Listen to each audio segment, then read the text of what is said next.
اللهم صل على سيدنا محمد وعلى آل سيدنا محمد كما صليت على إبراهيم وعلى آل إبراهيم في العالمين إنك حميد مجيد. أعوذ بالله من الشيطان الرجيم. بسم الله الرحمن الرحيم. ولولا إذ سمعتموه قلتم ما يكون لنا أن نتكلم بهذا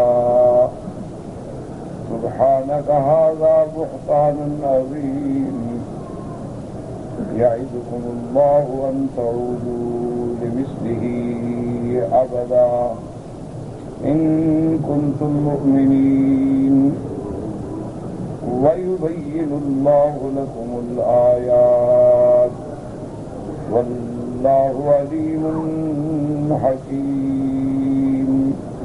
قال المؤلف والمفسر رحمه الله تعالى أدام النفع بعلومه وعلومكم في الدارين آمين. إلى أن قال هذا تعذيب آخر بعد الأول الأمر بظن الخير، أي إذا ذكر ما لا يليق من القول في شأن الخيرة فأولى ينبغي الظن بهم خيرا وأن لا يشعر نفسه سوى ذلك. ثم إن ألق بنفسه شيء من ذلك وسوسة أو خيالا فلا ينبغي أن يتكلم به، فإن رسول الله صلى الله عليه وسلم قال إن الله تعالى تجاوز لأمتي أما حدثت به أنفسها ما لم تقل أو تعمل.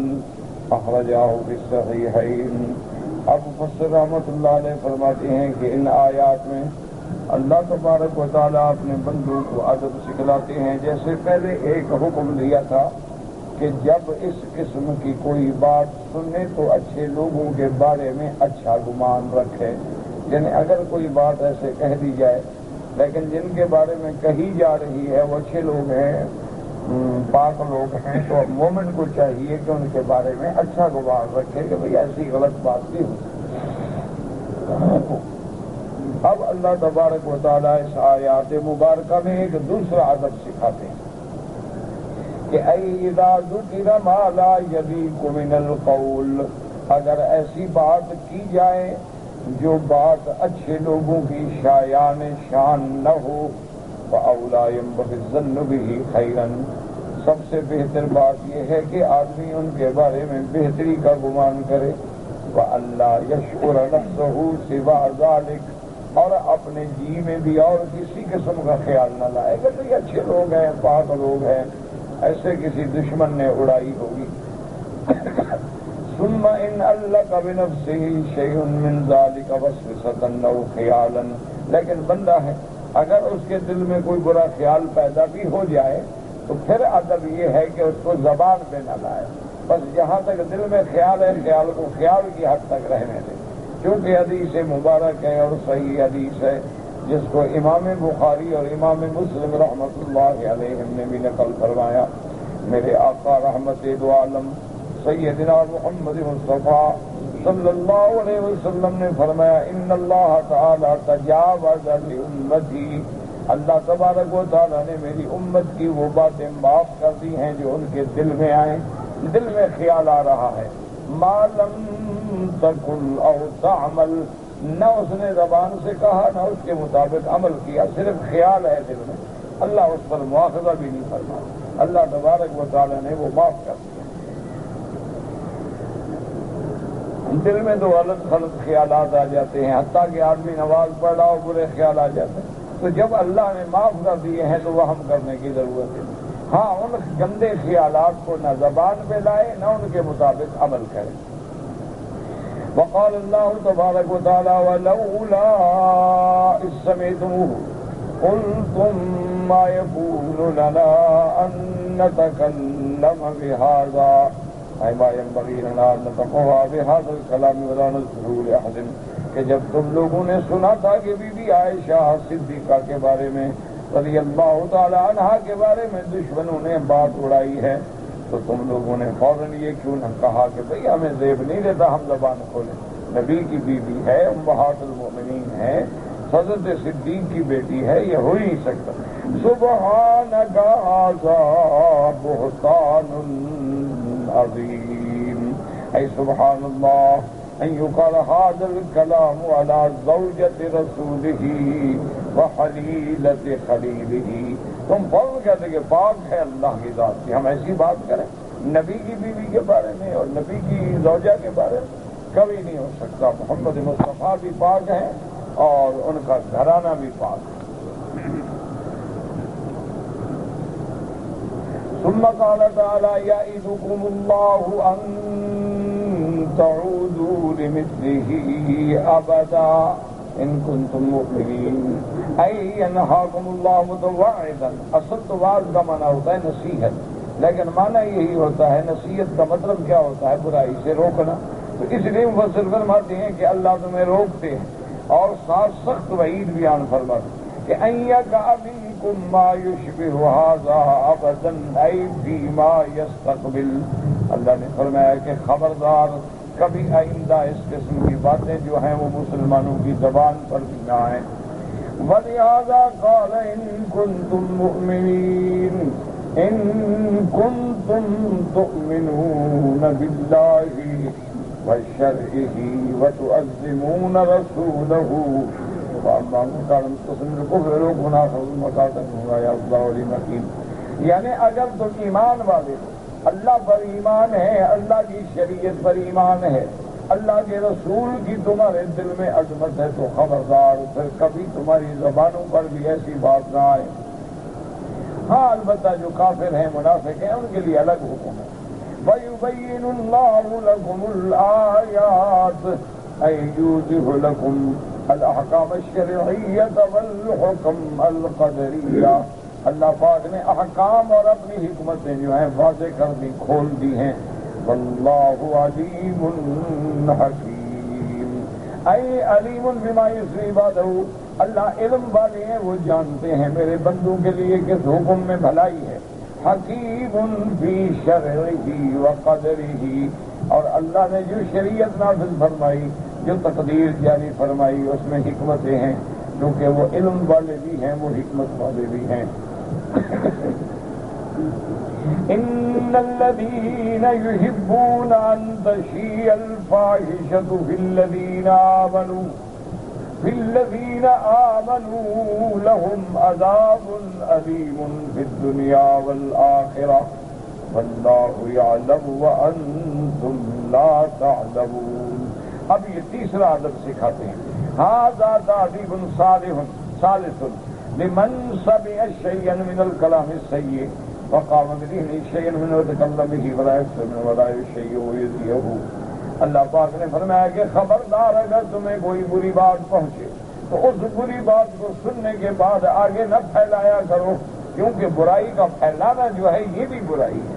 اب دیکھیں نا، جیسے آج کل کے اخبارات بھرے ہوتے ہیں، فلاں عورت کے ساتھ یہ ہوا، یہ ہوا، یہ ہوا، نعوذ باللہ اس کا پھیلنا جو ہے یہ اور زیادہ مضر ہے۔ اسلام نے اس لیے بند لگا دیا کہ اگر ایسی کوئی تہمت لگائے تو ثابت کرے، ورنہ فوراً حد زنا، اس حد قذف جاری کرو۔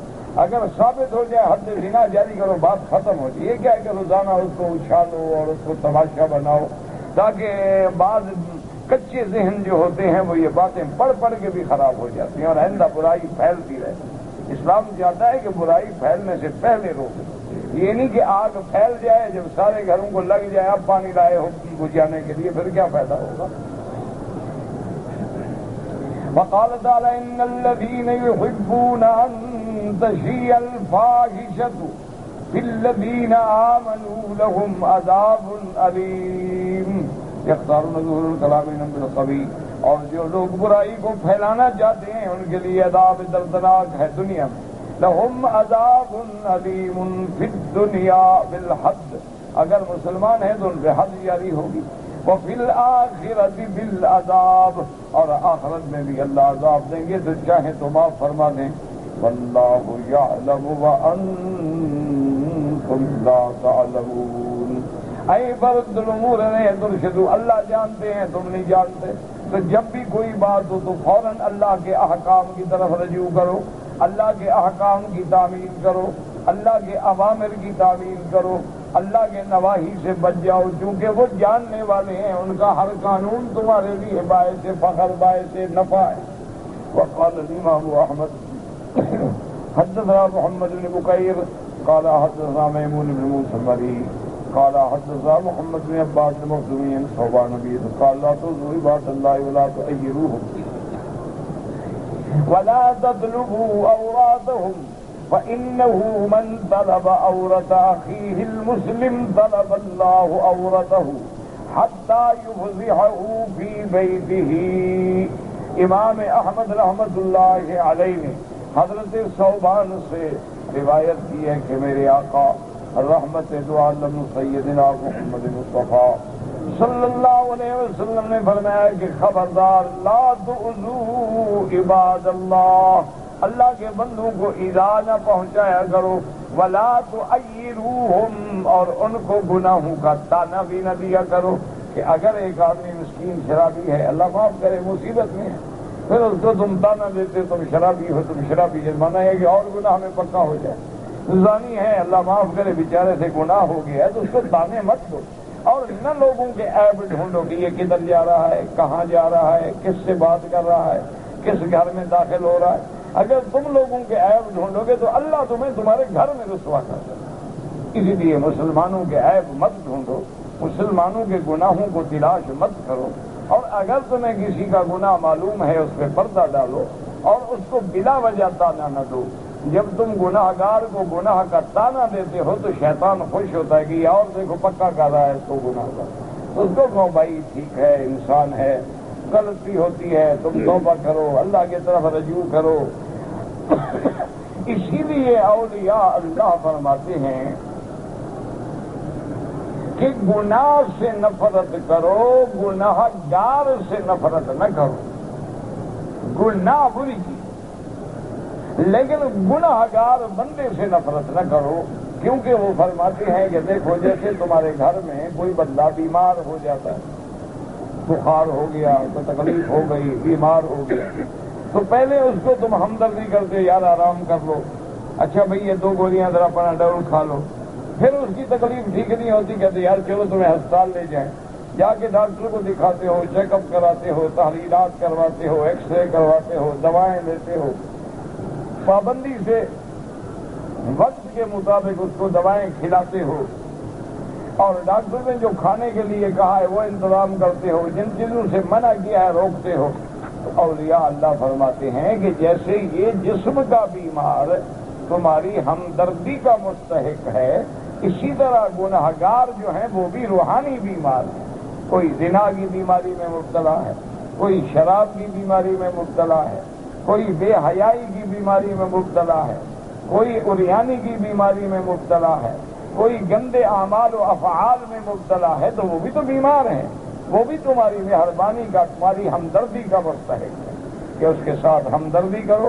جیسے اس کو تم جسمانی ہسپتالوں میں لے جاتے ہو، اس کو بھی تم روحانی ہسپتالوں میں لے جاؤ، اللہ والوں کے پاس لے جاؤ، اللہ والوں کی صحبت میں بٹھاؤ، کسی دین کے کام میں لگا دو تاکہ اس کا دماغ غلط کام سے ہٹ کے کسی صحیح کام کی طرف چلا جائے، تو اللہ تبارک و تعالیٰ کی رحمت سے علاج ہو جاتا ہے۔ حضرت لاہوری رحمت اللہ علیہ جو اپنے وقت کے بہت بڑے ولی گزرے ہیں، میں نے زیارت تو کی ہے لیکن بس بدقسمتی کہ ہمیں بچپن تھا اور عقل بھی نہیں تھا، سمجھ بھی نہیں تھی کہ کسی اللہ والے کی صحبت سے فائدہ اٹھا کے زیارت البتہ کی ہے، الحمدللہ دیکھا ہے حضرت کو۔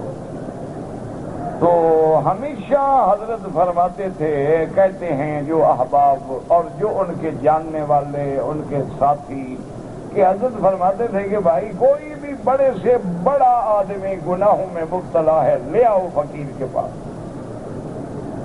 تو بڑے بڑے لوگ گئے حضرت کی خدمت میں، ایسے لوگ بھی گئے جو 24 گھنٹے شراب کے نشے میں ہوتے، ایسے لوگ بھی گئے جن کی رات بغیر عورت کے اور بغیر گندی بازار کے گزر ہی نہیں سکتے، ایسے لوگ بھی گئے جو رات دن ڈاکے مارنے کو فیشن سمجھتے تھے، بندوں کو مار دینا، لوٹ لینا، گاڑیاں لوٹ لینا، سڑکوں پہ ڈاکے ڈال دینا۔ تو حضرت فرماتے کہ بھائی تم فقیر کے پاس آ گئے ہو، یہ اپنے کپڑے اتارو، یہ لنگر کے کپڑے پہن لو، غسل کرو، 2 رکعت پڑھو، توبہ کرو۔ توبہ کرواتے اور پھر وہاں 40 دن اپنے پاس رکھتے لنگر میں کہ کھانا لنگر کا کھانا ہے، اور نماز جماعت کے ساتھ پابندی سے پڑھنی ہے، مجلس سے ذکر میں اور مجلس سے فکر میں باقاعدہ بیٹھنا ہے، اچھے سے اچھا حضرت ان کو کھانا کھلاتے اور اچھی سے اچھی نعمتیں دیتے۔ بس جناب اللہ کی شان یہ ہے کہ وہ بگڑے تگڑے 40 دن کے بعد جب نکلتے چہرے پہ داڑیاں ہیں، سر پہ پگڑی ہے، تہجد میں کھڑے۔ تو یہ بھی تو ایک روحانی علاج ہے نا، اولیاء اللہ ہماری روحانی بیماریوں کے معالج ہوتے، اولیاء اللہ کا منکر کوئی نہیں، ہم تو ان ٹھیکے داروں کے منکر ہیں، یہ جو اللہ والوں کو بدنام کر رہے ہیں۔ ورنہ اولیاء اللہ کی صحبت اختیار کرے، ان کی صحبت میں بیٹھنا ہی علاج ہے، وہ آپ کو کچھ بھی نہ کہیں، صرف ان کی صحبت میں بیٹھے رہو، یہی بھی علاج۔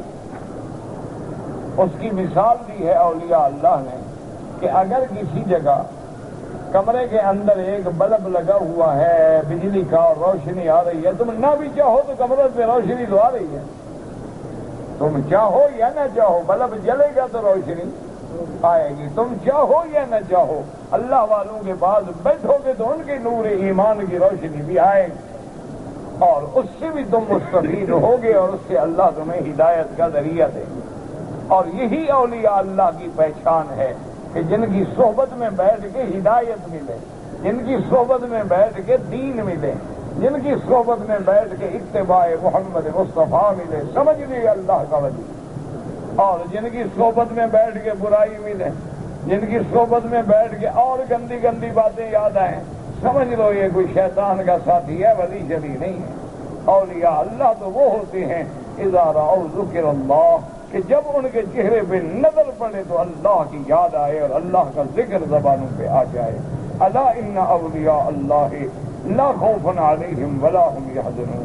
اور یہی ایک جماعت کو دیکھنا ہو، کسی عالم کو دیکھنا ہو، کسی مبلغ کو دیکھنا ہو، کسی تبلیغ والے کو دیکھنا ہو، کسی علماء کی نشانی ہے کہ کیا ان کے درس میں، ان کی تقریر میں، ان کے وعظ و موعظت میں کیا اللہ کی رحمت سے کوئی تبدیلی آتی ہے، کوئی مشرک توحید والا بنتا ہے، کوئی بدعتی اہل سنت بن جاتا ہے، کوئی دین سے بھاگنے والا دین پہ آ جاتا ہے، سمجھ لو کہ الحمدللہ یہ حق والے لوگ۔ اللہ تبارک و تعالی نے یہی حکم دیا ہے کہ یا ایھا الذین آمنوا اتقوا اللہ، ایمان والو اللہ سے ڈرو، وکونوا مع الصادقین، اور صادقین کی صحبت اختیار کرو۔ اسی لیے تمام انبیاء بھی دعا کرتے ہیں وجعلنی من عبادک الصالحین، اللہم اجعلنا من عبادک الصالحین الذین لا خوف علیہم ولا هم یحزنون۔ اس لیے اللہ نے حکم حضور نے فرمایا خبردار کسی بھائی مسلمان کے گناہ نہ ڈھونڈا کرو، ورنہ اللہ تیرے گناہوں کو جانتے ہیں، تمہیں تمہارے گھر میں رسوا کر دیں۔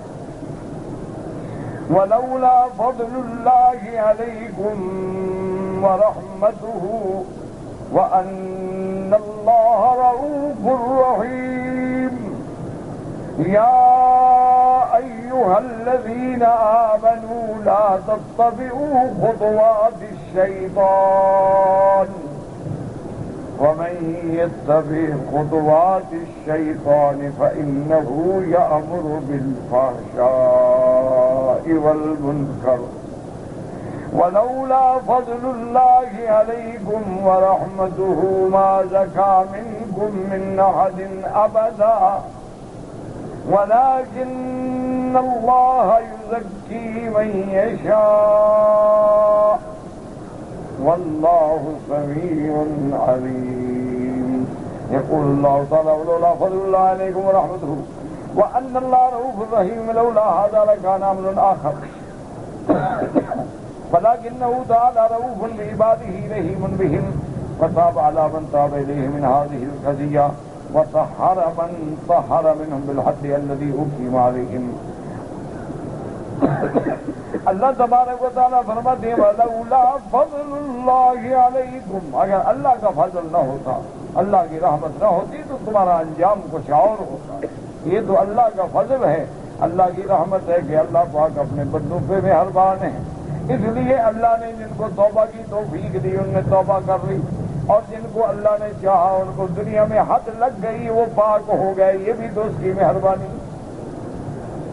اس لیے فرماتے ایمان والے لا تتبعوا خطوات الشیطان، یعنی شیطان کے رستوں پہ نہ چلو، طریقہ ہو مسالک ویامر بھی، نہ شیطان کے کہنے پہ چلو۔ ومن يتبع خطوات الشیطان فإنه يأمر بالفحشاء والمنکر، اگر تم شیطان کے کہنے پہ چلو گے شیطان تو تمہیں بے حیائی کے اور برائی کے کام سکھلائے گا۔ ھذا تنفیر و تحذیر من ذلک، اللہ تبارک و تعالی نفرت دلاتے ہیں کہ شیطانی کاموں سے بھاگو۔ بأفصح عبارت وأبلغها وأوجزها وأحسنها، کہ اللہ نے بڑی مختصر عبارت، جامع، معنی، کامل، مکمل، بس ایک لفظ فرما دیا کہ شیطان کے رستے پہ نہ چلو، اسی میں آ گیا کہ ہر برے سے بھاگو، ہر برائی کے کام سے بھاگو، برے دوستوں سے بچو، بری صحبت سے بچو، اگر تمہارے ساتھی بے حیائی کے کام میں مبتلا ہیں ان کو نصیحت کرو، وہ بعد نہیں آتے بس چھوڑ کے نکل جاؤ، اگر ان کی صحبت میں رہو گے تو مارے جاؤ گے۔ جہاں گندگی لگی ہو تو بدبو سب کو آتی ہے، اور جہاں خوشبو ہو تو خوشبو بھی سب کو آتی ہے، اس لیے حکم ہے کہ گندگی سے بچو اور اچھے راستے اختیار کرو۔ قال علی بن ابی طلحہ من بعض خطوات الشیطان من عملہ، شیطان کے عمل جو وہ کہتا ہے، وقال اکرمۃ نزغاتہ، شیطان جو بھٹکاتا ہے، وقال قتادہ کل معصیۃ فہی من خطوات الشیطان، ہر نافرمانی، ہر بے حیائی کا کام جو ہے یہی شیطان کا طریقہ ہے۔ وقال ابو مجلس النذور فی المعاصی، کہ گناہوں میں منتیں مانتے ہیں یہ بھی خطوات شیطان ہیں۔ وقال مسروق سأل رجل ابن مسعود رضی اللہ تعالی عنہ فقال انی حرمت ان آکل طعاما وسماه وقال هذا من نزغات الشیطان کفر عن یمینک وقل، ایک آدمی نے حضرت عبداللہ ابن مسعود سے پوچھا کہ میں نے قسم کھائی ہے کہ فلاں طعام گوشت کبھی نہیں کھاؤں گا، آپ نے فرمایا یہ بھی شیطان کا دھوکہ ہے، جب اللہ نے حلال کیا ہے تو تم کیوں نہیں کھاؤ گے؟ جو اللہ نے حلال کیا ہے وہ حلال ہے، جو حرام ہے وہ حرام، فوراً اپنی قسم کا کفارہ ادا کرو، چھوڑ دو ایسی قسموں کو۔ وقال الشعبی فی رجل نذر ذبح ولده هذا من نزغات الشیطان فابطأ يذبح کبشا، شعبی کے پاس ایک آدمی آیا، اس نے کہا میں نے منت مانی ہے کہ میں اللہ کے رستے میں اپنے بیٹے کو ذبح کروں گا، آپ نے کہا یہی تو شیطانی نزغات ہے، یہی تو شیطانی حکم ہے، بس اللہ کے بندے کیوں اپنے بیٹے کو ذبح کرو گے؟ حضرت ابراہیم کو تو اللہ نے حکم دیا تھا، تم کون ہو گے تم ایسی منتیں مانو؟ لہذا فوراً جاؤ اور چھوڑ دو اس خیال کو، ایک دمبا شمبا لے کے ذبح کر کے اپنی منت پوری کر لو، لیکن اپنے بیٹے کو ذبح کرنا یا اللہ کی نافرمانی کرنا یہ سارے شیطانی خیالات ہوتے ہیں۔ وقال ابن ابی حاتم حدثنا ابی قال حدثنا حسان بن عبد الله المصری قال حدثنا السدی بن یحیی عن سلیمان التیمی نبی رافع قال غضبت على امرأتی وقالت هي يوما يهودية ويوما نصرانية وكل مملوك لها حر إن لم تطلق امرأتك، فأتيت عبد الله بن عمر وقال إنما هذه من نزغات الشيطان، وكذلك قالت زينب بنت سلمة وهي يومئذ أفقه امرأة بالمدينة۔ ابھی رافع فرماتے ہیں کہ میرے اوپر میری بیوی ایک دن بڑی سخت ناراض ہوئی اور کہنے لگی اچھا یہ یومن یہودیہ، ایک دن تو میں یہودی ہوں، ایک دن میں نصرانی ہوں، اور تیرے جتنے غلام ہیں سب تک پہ آزاد ہیں اگر تم نے مجھے طلاق نہ دی۔ وہ کہتے ہیں کہ میں حضرت عبداللہ ابن عمر کے پاس آیا کہ میری بیوی نے یہ کہا، وہ کہتے ہیں میں یہودی ہو جاؤں گی، نصرانی ہو جاؤں گی، تمہارے غلام سب آزاد ہیں اگر تم مجھے طلاق نہ دو. آپ نے فرمایا شیطان خیال ہے، کچھ بھی نہیں ہے. عورت کے کہنے سے کیا ہو جائے؟ یہ وہ باتیں ہیں جو شیطان دماغوں میں ڈالتے ہیں. کچھ بھی نہیں، کچھ کرنے کی ضرورت ہی نہیں. اس کے بعد کہتے ہیں کہ میں حضرت بی بی زینب بنت ام سلمہ ان کی خدمت میں آیا. وہی یومئذ افقہ امراۃ بالمدینہ، اس زمانے میں یہ مدینہ منورہ میں سب سے بڑی فقیہ عورت تھی. تو عورتوں میں فقیہ بھی گزری ہیں، محدثات بھی گزری ہیں، مفسرات بھی گزری ہیں، مؤرخات بھی گزری ہیں، عالمات و فاضلات بھی گزری ہیں. عورتوں کو اللہ نے بڑا مقام دیا. اب اس کے بعد جناب فرماتی ہیں وقال مثل ذلک، اس بی بی نے بھی کہا کہ بالکل یہی بات ہے. آپ سے ابن عمر کے پاس بھی آیا تو ان نے بھی کہا ایسی بات ہے. ثم قال تعالی ولولا فضل اللہ علیکم ورحمته ما زکا منکم من احد ابدا ای لولا ويذكر يشاء الله ورجو الى نفوذ الشرك وفجورها ودنسها وما فيها من اخلاق رضيه كل بحسبه لما حصل احد لنفسه زکاة ولا خیرا. اللہ نے فرمایا یہ تو میری رحمت ہے کہ میں توبہ کی توفیق دیتا ہوں، میں اپنی طرف لوٹنے کی توفیق دیتا ہوں، میں بندے کو اپنے نفس کو خباثوں سے پاک کرنے کی توفیق دیتا ہوں. اور اگر میں یہ توفیق نہ دیتا شرک سے بچنے کی، گناہوں سے بچنے کی، گناہوں کی گندگی سے بچنے کی، اخلاق ردیہ سے بچنے کی، میں بندے کو اس کے حال پہ چھوڑ دیتا، وہ برباد ہو جاتا، کبھی بھی پاک رہا. یہ میری رحمت ہے کہ میں اپنے بندوں کو توفیق دیتا ہوں کہ توبہ کر لو، اپنے گناہوں کو معاف کرا لو، اپنے گناہوں سے پاک ہو جاؤ. یہ میری رحمت ہے بندوں کو. وَلَٰكِنَّ اللَّهَ يُزَكِّي مَن يَشَاءُ أَيْ مِنَ خَلْقِهِ يُضِلُّ مَن يَشَاءُ وَيَهْدِي بِمَهْدِكَ الضَّلَالِ.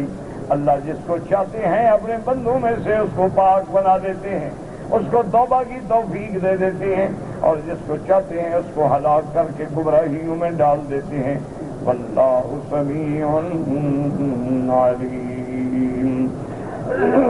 اے سمیع لاقوال عبادہ علیم بمن یستحق منہم الہدی والضلال. اللہ تبارک و تعالی اپنے بندوں کی دعاؤں کو سننے والے، اپنے بندوں کی فریادوں کو سننے والے، اپنے بندوں کے احوال کو جاننے والے ہیں کہ کون ہدایت کے مستحق ہے اور کون ہدایت کے لائق نہیں.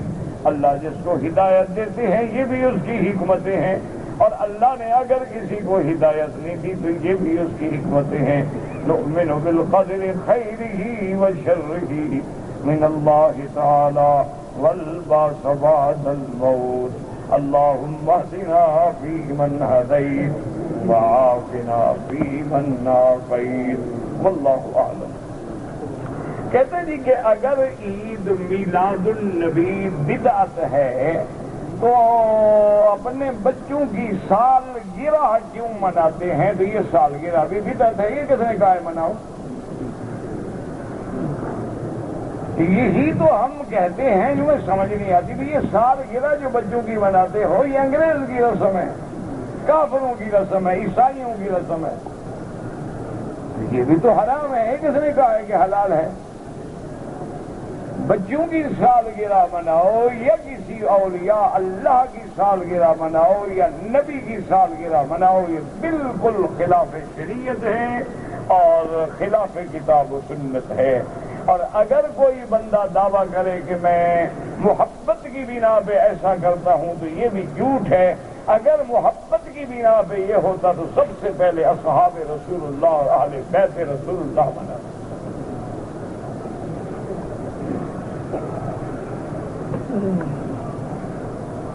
کہتے جی کہ حضرت حاجی امداد اللہ صاحب جو ہیں وہ میلاد النبی کے قائل تھے. میرا بھائی پہلی بات تو یہ ہے کہ حضرت حاجی امداد اللہ مہاجر مکی رحمت اللہ علیہ بزرگ تھے، اللہ کے بندے تھے. ان کے خیالات میں بھی سینکڑوں غلطیاں ہو سکتی. اس لیے میں نے تو دیکھا بھی نہیں، زیارت بھی نہیں کی، نہ میں نے کبھی حضرت کی کوئی کتابیں پڑھی ہیں.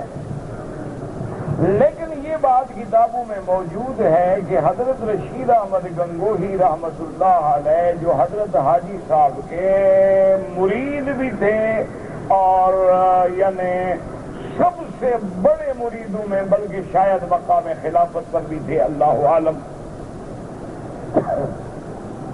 تو ان سے کسی آدمی نے سوال کیا کہ حضرت حاجی صاحب تو میلاد کے قائل ہیں اور آپ انکار کرتے ہیں، تو حالانکہ وہ آپ کے پیر ہیں، آپ نے فرمایا میں نے کلمہ پیر کا نہیں پڑھا، کلمہ محمد مصطفیٰ کا پڑھا۔ شریعت وہ ہوگی جس میں محمد مصطفیٰ کی مہر۔ انہوں نے کہا کہ ہم نے حاجی صاحب کو پیر بنایا تھا اپنے تزکیہ نفس کے لیے، نہ شریعت کے احکام کے لیے۔ شریعت کا عالم اللہ نے ہمیں بنایا ہے، اور حاجی صاحب بھی شریعت کا مسئلہ کرو تو خود تردید فرما رہے ہیں، تو مجھے تردید کرنے کی ضرورت کیا ہے؟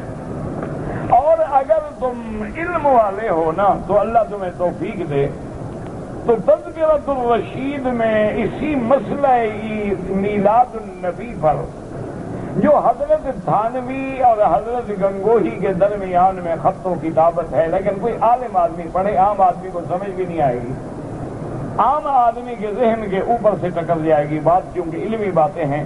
اتنا عظیم بحث ہے اور اتنا عظیم دلائل ہیں اور جوابات ہیں، آپ پڑھیں گے تو انشاءاللہ عالم کو، علم والے کو بڑا فائدہ ہوگا۔ اور آخر میں حضرت تھانوی نے رجوع کر لیا اور فرمایا حضرت گنگوہی سے کہ آپ کا فتویٰ درست ہے، میلاد بدعت ہے، آگے بعد میں کبھی اس کے حق میں بات۔ اگر صفا مروہ دوڑیں تو اس میں کوئی خاص دعا پڑھنے کا حکم ہے؟ بالکل نہیں۔ یہ اللہ کی رحمت ہے کہ صفا مروہ دوڑنے کا نام ہے، طواف جو ہے وہ پھرنے کا نام ہے۔ یعنی ایک آدمی اگر طواف کرے اور ایک لفظ بھی نہ پڑھے، ایک آدمی صفا مروہ دوڑے اور ایک لفظ بھی نہ پڑھے، اللہ فرماتا ہے بندے دوڑنا تیرا کام ہے، قبول کرنا میرا کام، بس کوئی پڑھنے پڑھانے کی ضرورت ہی نہیں۔ اچھا، اگر تمہیں پڑھنا ہے تو جو یاد آئے پڑھو، درود شریف آتا ہے پڑھتے رہو، کلمہ شریف آتا ہے پڑھتے رہو، سبحان اللہ الحمدللہ آتا ہے پڑھتے رہو۔ یہ بھی نہیں آتا کہ اللہ میں یہاں کچھ نہیں آتا، اللہ فرماتے ہیں اسی لیے تو میں نے دوڑنے کا نام رکھا ہے، پڑھنے کا تو رکھا ہی نہیں۔ ان الصفا والمروہ من شعائر اللہ، بس صفا سے شروع کرو، مروہ پہ جاؤ، واپس آ جاؤ، 7 چکر لگاؤ، السلام علیکم۔ جس بی بی کے دوڑنے سے ہم نے اس کو جاری فرمایا اس نے بھی کچھ نہیں پڑھا۔ یہ صفا مروہ کیوں جاری ہوئی کہ حضرت ام اسماعیل دوڑی تھی کہ بیٹے کے لیے پانی ختم ہو گیا، بی بی پانی ڈھونڈ رہی تھی، تو پانی ڈھونڈنے میں پریشان بھی پڑ کیا رہی تھی، اس لیے یاد رکھو۔ ہاں لیکن جتنا پڑھو گے اتنا اجر بڑھے گا۔ اور بعض روایات میں یہ آتا ہے کہ میرے آقا محبوب دو عالم سیدنا محمد مصطفیٰ صلی اللہ علیہ وسلم جب صفا کی طرف گئے اور پہاڑی پہ چڑھنے لگے تو فرمایا ابدأ کما بدأ بہ اللہ ان الصفا والمروہ من شعائر اللہ، یہ آیت پڑھی۔ اور بعض روایتوں میں ہے کہ آپ نے یہ بھی پڑھا لا الہ الا اللہ وحدہ نصر عبدہ اعز جندہ ہزم الاحزاب وحدہ لا شیء قبلہ ولا شیء بعدہ لا الہ الا اللہ وحدہ لا شریک لہ لہ الملک ولہ الحمد یحیی ویمیت وہو علی کل شیء قدیر۔ اسی طرح بعض روایات میں یہ بھی آتا ہے کہ لا الہ الا اللہ حقا حقا لا الہ الا اللہ تعبدا ورقا رب اغفر وارحم واعف وتکرم وتجاوز عما تعلم انک تعلم ما لا نعلم انک انت اللہ الاعز الاکرم۔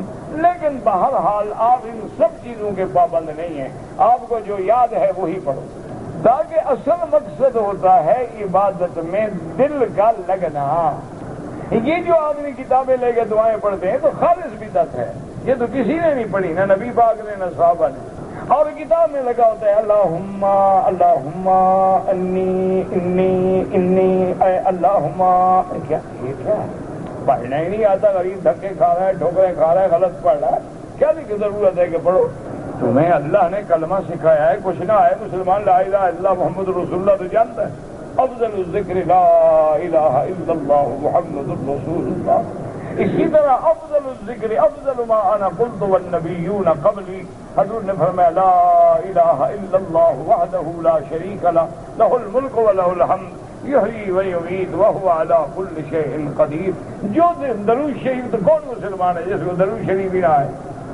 جو آتا ہے بس وہی پڑھو تاکہ تمہارا دل لگا رہے. ہاں صفا پہ کھڑے ہو کے دعا مانگو، مروہ پہ کھڑے ہو کے دعا مانگو. یہ مقام ایسے ہیں جہاں دعائیں قبول ہوتی ہیں. جو مانگو گے تو انشاءاللہ ملے گا. لیکن ایک دفعہ عمرہ کرو میرے بھائی، ادب سے کرو. یہ نہیں ہے کہ میں نے جناب آج 3 عمرے کیے ہیں بس دوڑتا رہا بھاگتا رہا، پتہ ہی نہیں کہ کیا پڑھا ہے، پتہ ہی نہیں کیا کیا. واپس جا کے ساتھیوں کو کہے گا آج میں نے تیر مارا ہے، 3 عمرے کیے. تم 3 عمرے نہ کرتے تو صفا مروا کا پہاڑ روتا رہتا بیچارہ. ادب سے کرو، ایک دفعہ کرو لیکن طریقے سے کرو، سلیقے سے کرو. ہمیں یاد ہے ہمارے شیخ تھے، بزرگ تھے، حضرت قاری فتح محمد صاحب رحمۃ اللہ علیہ. نابینا تھے، بوڑھے تھے، ضعیف تھے.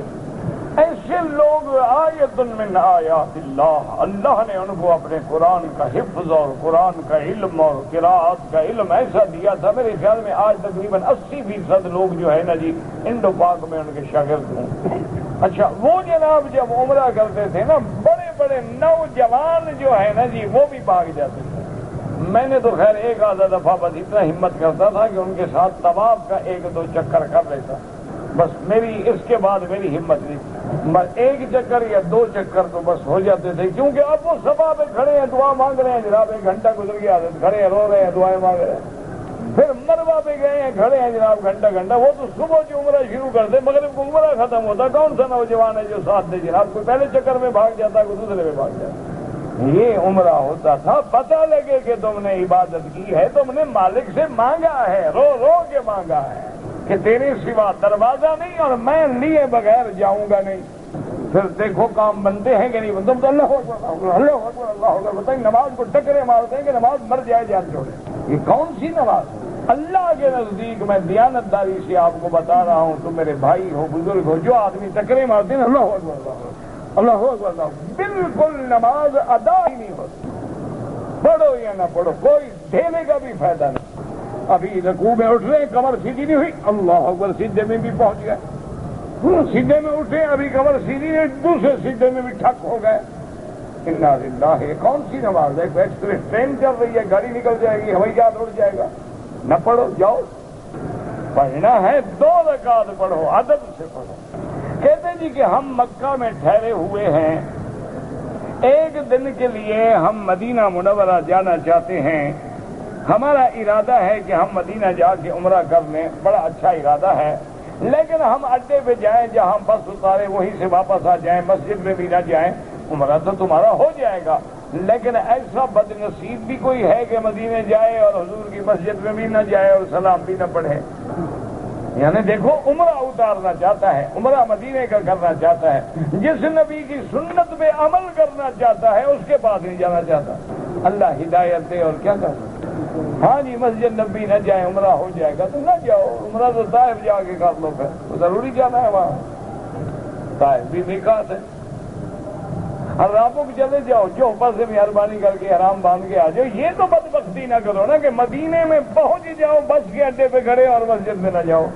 کہتے جی کہ حجر اسود کے بوسہ دینے کے لیے رش ہوتا ہے، عورتوں کے دوپٹے اتر جاتے ہیں، مردوں کے احرام اتر جاتے ہیں. تو کس نے آپ کو کہا ہے کہ بوسہ دینا فرض ہے؟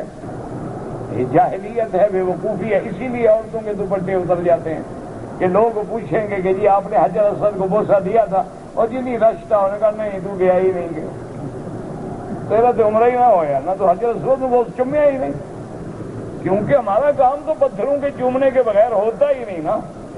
قبر پہ جائے چومے نا، اور تو مدار سے گیا ہی نہیں. خدا کے بندے بوسہ دینا سنت ہے. نہ موقع ملے بسم اللہ اللہ اکبر وللہ الحمد، یہ بوسے کے قائم مقام ہے. اب کیا ضرورت ہے کہ ٹکریں کھاؤ اور دوپٹے اتریں اور چادریں اتریں اور ایک دوسرے کو دھکے دو، جب اشارے کا ثواب وہی ہے جو بوسے کا ہے. تو لڑنا جہالت ہے۔ کہتے جی کہ کندھا نکالنے کا جو حکم ہے وہ پہلے 3 چکروں میں ہے۔ جب طواف کریں گے نا تو پہلے 3 چکروں میں کندھا نکالا ہوا ہو اور رمل بھی ہو، اس کے بعد کوئی ضرورت نہیں۔ یہ لوگ جو احرام باندھتے ہوئے کندھا نکال لیتے ہیں، اپنی نمازیں بھی مکروہ کر دیتے ہیں۔ میری بہن وفات پا چکی ہے، اس کی وراثت کا حصہ میرے پاس ہے، ان کی اولاد کو دو، فوراً ادا کرو، اور جتنا عرصہ آپ نے اس کی وراثت حصے کو کھایا ہے وہ بھی ادا کرو۔ یہ تو نہیں نا کہ زمین ہے مثلا 10 ایکڑ، لیکن 10 ایکڑ کو جو تم 10 سال کھاتے رہے ہو وہ پیسے کون دے گا؟ وہ بھی ادا کرو، اس کی اولاد کو زمین بھی ادا کرو۔ عام پانی ہم بیٹھ کے پیتے ہیں، 3 سانس لے کر زمزم بھی اسی طرح پیو جیسے عام پانی پیتے ہو۔ اگر زمزم کا پانی کھڑے ہو کے کوئی پی لے تو گناہ نہیں ہوگا۔ یہ مسئلہ نہیں کہ جب زمزم آئے کھڑے ہو جاؤ، ہم لوگوں نے تو مسئلے بنا رکھے نا، پیر آئے کھڑے ہو جاؤ، زمزم آئے کھڑے ہو جاؤ، تازی آئے کھڑے ہو جاؤ، دلدل شریف آئے کھڑے ہو جاؤ، انا للہ و انا الیہ، لیکن نماز کے لیے ہے سو جاؤ، نماز کے لیے کھڑے نہ ہو جاؤ۔ ایک آدمی نے 5 طواف کیے ہیں تو ہر طواف کے لیے 2 رکعت پڑھے گا۔ میرے والد وفات پا چکے ہیں، مشترکہ جائیداد میں بھائیوں کو جو حق بنتا ہے وہ میں ان کو دیتا ہوں، اس کے بعد جو مال میں نے کمایا اس میں بھائیوں کا کوئی حصہ نہیں۔ جو مال تم نے کمایا، تم نے بنایا، اس میں بھائیوں کا حق نہیں ہے۔ والد کی جائیداد میں بھائیوں کا حق ہے۔ ہاں ایک بات کا خیال رکھو، جو تم نے کمایا ہے وہ بھی والد کے پیسوں سے کمایا ہے، پھر سب کو حق دو۔ پیسہ والد کا تھا، کام تم کرتے تھے تو وہ تو پھر کمائی والد کی ہے، تم اپنی مزدوری نکال لو، باقی تقسیم کرو۔ کہتے ہیں جی میرے لیے دعا کریں کہ اللہ مجھے مدینہ منورہ میں رہنا اور مدینے کی موت نصیب کرے، اللہ تمام مسلمانوں کا خاتمہ ایمان پہ فرمائے، اور جن کے دلوں میں محبت ہے اللہ ہم سب کی موت مدینے میں ہو، دفن بھی مدینے میں ہو، قیامت میں حضور کے ساتھ اٹھنا ہو، ساتھ جانا ہو، اور حوض کوثر نصیب ہو۔ کہتے جی کہ کالی مہندی یا لال مہندی، کالی تو نہ لگائیں، علماء کا اختلاف ہے، اکثر علماء منع فرماتے ہیں۔ کالی کے علاوہ اگر تم لال ہے یا ڈارک براؤن ہے یا میڈیم براؤن ہے یا لائٹ براؤن ہے وہ کوئی بات نہیں، لگا سکتے ہو، اپنی جوانی بھی بناتے رہو اور لوگوں کو دھوکہ بھی دیتے رہو اور حرام سے بھی بچ جاؤ۔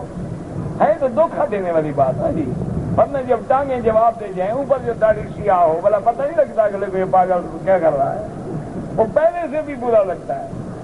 ایک آدمی کی عمر ہو 60 سال، بال ہوں کالے جیسے 10 سال کے بچے کے ہوتے ہیں، لوگ نہیں سمجھ لیتے کہ اسے منہ کالا کیا وہ کیا ہوا ہے۔ اللہ کے بندے، اس سے جوانیاں وانیاں نہیں بنتی، جوانی خود بولتی ہے، وہ بلے کرنے سے نہیں ہوتی۔ دیکھا نہیں بڑے لوگ ہیں بال سفید کراتے ہیں یورپ میں، حالانکہ 20 سال کے نوجوان ہیں لیکن بال سفید کراتے ہیں بھی وقار بنے، پتہ لگے کہ معزز آدمی ہے، مہذب آدمی ہے۔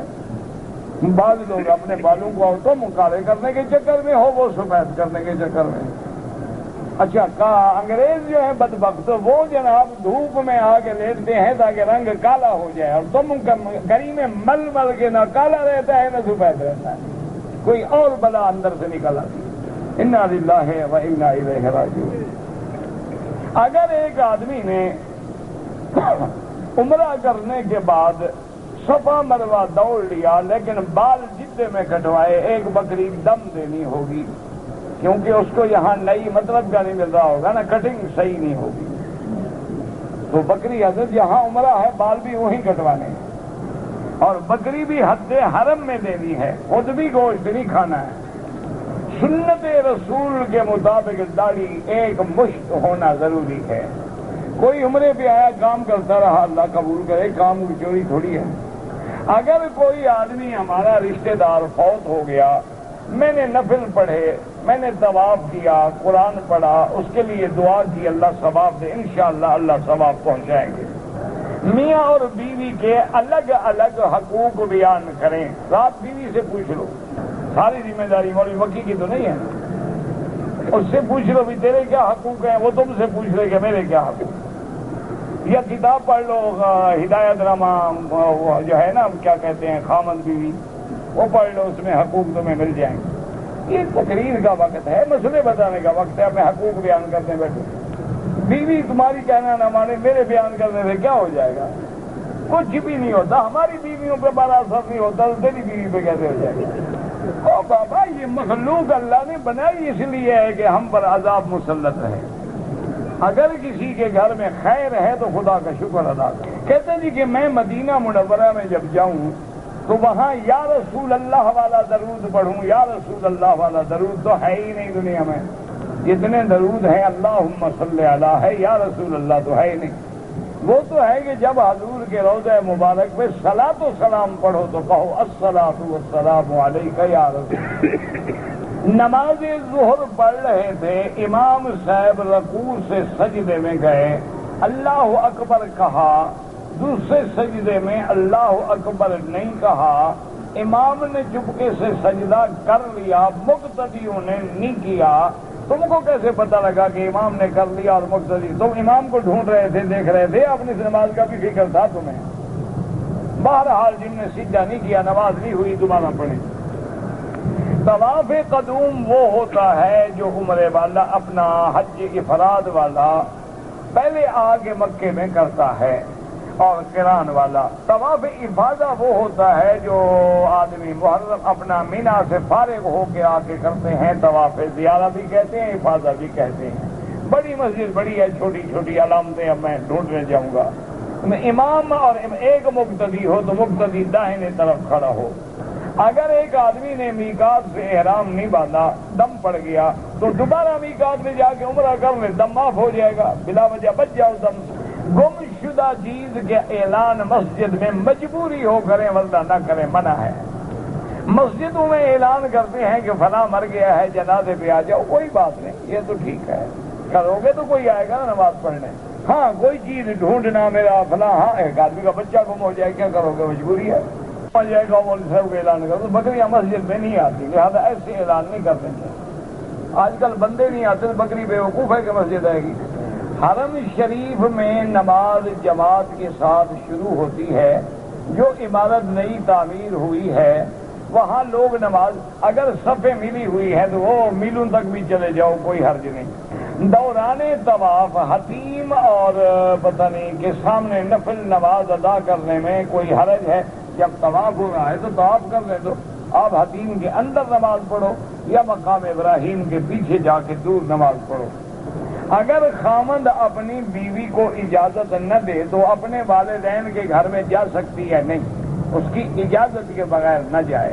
اور خامند کو بھی چاہیے کہ بیوی پہ ظلم نہ کرے، اس کی بھی تو والدین ہیں نا، تمہیں تمہارے والدین سے کوئی روکے کتنی تکلیف ہوگی۔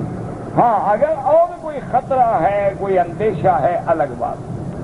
داڑھی نہ رکھنے والا جو ہے گناہ کبیرہ کا مرتکب ہے، اور گناہ کبیرہ کرنے والا فاسق ہے، بار بار کرنے سے فاجر بھی ساتھ ہو جاتا ہے۔ میں جہاد پہ جانا چاہتا ہوں، والدین اجازت نہیں دیتے، والدین کی اجازت کے بغیر نہ جاؤ، والدین کی خدمت کرو۔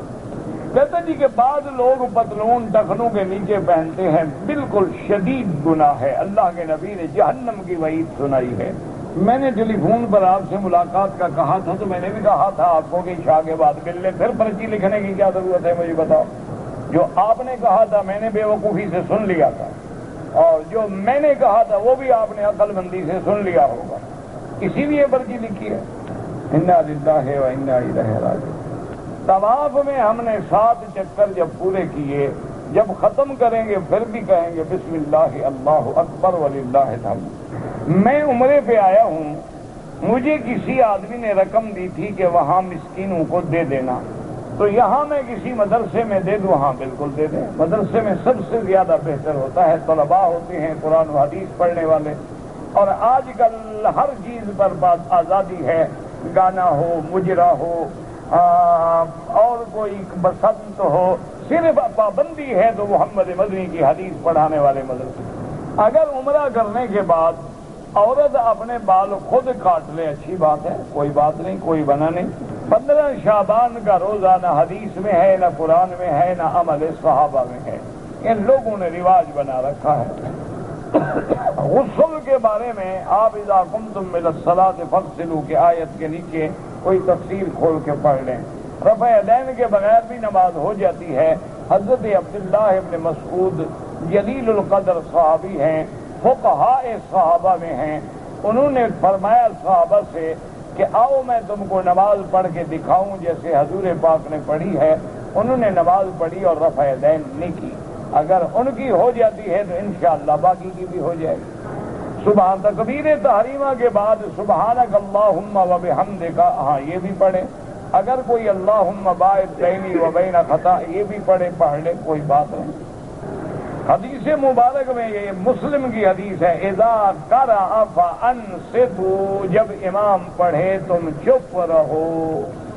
مسجد عائشہ سے جو عمرہ کرتے ہیں امام ابو حنیفہ اور امام شافعی رحمۃ اللہ علیہ کے نزدیک جائز ہے۔ امام احمد بن حنبل فرماتے ہیں کوئی عذر ہو ورنہ نہیں۔ ہم نے بینک میں پیسے رکھے ہیں، جو پرافٹ ملتا ہے وہ خالص سود ہے، کوئی پرافٹ شرافٹ نہیں، وہ لے کر کسی کو بغیر نیت ثواب کے دے دیا کرو، اور آئندہ ایسے اکاؤنٹ میں پیسے رکھو جس میں پرافٹ نہ آتا ہو، کرنٹ اکاؤنٹ ہو، سیونگ اکاؤنٹ نہ ہو۔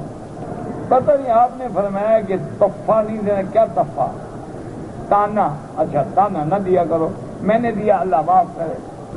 اگر عید الاضحیٰ کے موقع پر بچڑا قربان کیا جائے، ہاں اگر بڑا ہے عمر پوری ہو گئی ٹھیک ہے۔ عقیقے پر اگر ہم بھینس یا گائے کے 7 حصے ہیں وہ بھی رکھ سکتے ہیں۔ کہتے جی کہ جنت میں تو زبان عربی ہوگی، دوزخ میں کیا ہوگی؟ اللہ مجھے نہ لے جائے، خود پتہ کر لینا۔ نہ تمہیں کیا فکر ہے دوزخ کی زبان کا؟ جب بندہ جل رہا ہو جو بھی زبان ہو ہونے دو نہ۔ یہاں کسی بندے کو آگ میں ڈالو، پوچھو کون سی بولی ہو؟ اللہ کے بندے، معنی یہ ہے کہ آخرت میں زبان عربی ہوگی۔ قرآن نہیں کہتا ہے کہ ما سلککم فی سقر، فرشتے ان سے کہیں گے کہ تم کو جہنم میں کون سی چیز لائی ہے، تو عربی میں کہیں گے قالوا لم نک من المصلین ولم نک نطعم المسکین وکنا نخوض مع الخائضین وکنا نکذب بیوم الدین حتی اتانا الیقین۔ یہ ساری عربی نہیں ہو۔ ونادى أصحاب النار أصحاب الجنة أن أفيضوا علينا من الماء أو مما رزقكم الله قالوا إن الله حرمهما على الكافرين۔ اب تم قرآن نہ پڑھو تو ہم کیا کریں؟ کہتے ہیں کہ جس کی بیوی فوت ہو جائے وہ بیوی کا منہ نہ دیکھے، زندگی میں جو دیکھ لیا ہے ابھی بھی کوئی حسرت باقی ہے؟ دل میں تو کہہ رہا ہوگا اچھا ہوا مر گئی، اب منہ دیکھنے کے مسئلے پوچھتا ہے۔ کوئی حرج نہیں جناب، دیکھ سکتے ہیں، اور اگر کوئی بندہ نہ ہو تو غسل بھی دے سکتے ہیں۔ اپنی ریاض میں رہنے والا کام کے سلسلے میں 3 مہینے سے یمبو میں مقیم ہے۔ یمبو سے عمرے کی نیت سے مکہ آیا، مکے سے مسجد عائشہ گیا، احرام باندھنے کی غرض سے عمرہ ادا کیا، اس پہ ایک دم ہو گئی، اس کو احرام یمبو سے باندھنا چاہیے تھا۔ ہم پاکستان سے عمرے کی نیت سے آئے تھے لیکن بغیر احرام کے مکے آ گئے، تو پھر کرنے کیا آئے تھے؟ عمرے کی نیت آئے تھے، احرام کیوں نہیں باندھا تھا؟ عمرہ مسجد عائشہ سے کیا، بڑے عمرے سے بھی محروم ہو گئے اور ایک بکری دم بھی پڑ گئی تھی آدمی۔ اگر حالت احرام میں میرے انگوٹھے میں کسی چیز کے لگنے سے خون نکل آیا، کوئی جرمانہ نہیں۔ صفا مروہ دوڑنے کے بعد آدمی خود اپنا ٹنڈ کر لے، بالکل کر لے۔ صفا مروہ پہ کوئی نفل نہیں پڑے جاتے۔ ذمہ داری میں زکوٰۃ جو ہے نا، گندم کی زکوٰۃ نہیں ہوتی، عشر ہوتا ہے۔ زکوٰۃ وہ نقدی میں ہوتی ہے اور فصلوں میں عشر دینا پڑتا ہے، 10واں حصہ یا 20واں حصہ۔ جو آدمی پہلے آئے اس کو پہلے جگہ ملے، تو طالب کہاں جائیں؟ ان کو چھٹی کر دیں تو آگے آگے بیٹھ جاؤ۔ وہاں سے زندہ آدمی کے لیے دعا کریں اللہ اس کو خود طواف نصیب کرے، تم اپنے لیے طواف کرو۔ ربنا تقبل منا انك انت السميع العليم، اللهم اغفر لنا كل ذنب واعف عنا كل جنب وفرج عنا كل كرب، اللهم اجعل لنا وللمسلمين من كل هم فرجا ومن كل ضيق مخرجا ومن كل بلاء عافيا، اللهم اصلح اولادنا واولاد المسلمين، اللهم اصلح شبابنا وشباب المسلمين، اللهم اصلح بناتنا وبنات المسلمين، اللهم اصلح احوالنا واحوال المسلمين، اللهم اصلح ذرياتنا وذريات المسلمين، اللهم اصلح لنا شاننا كلها ولا تكلنا الى انفسنا طرفة عين قط ولا اقل من ذلك. اللهم اشفنا واشف مرضانا وارحم موتانا واستجب دعاءنا ولا تخيب رجاءنا. اللهم يسر امورنا وفرج همومنا اجل حاجاتنا یا قاضی الحاجات یا سمیع الدعاء یا مستجیب الدعوات. اللهم ارزقنا الاخلاص والخلاص وطهر قلوبنا من النفاق، اعمالنا من الرياء، لساننا من الكذب، عيوننا من الخيانة، فإنك تعلم خائنة الأعين وما تخفي الصدور. یا اللہ بیماروں کو شفا عطا فرما، بے حیاؤں کو حیا عطا فرما، بے دینوں کو دین عطا فرما، بے اولادوں کو اولاد عطا فرما. جن کی اولادیں ہیں ان کو صالح بنا، جن کے گھروں میں بچیاں ہیں ان کے رشتے آسان فرما. یا اللہ بے روزگاروں کو روزگار عطا فرما، قرض داروں کے قرض عطا فرما. عالم اسلام کی عزت کا فیصلہ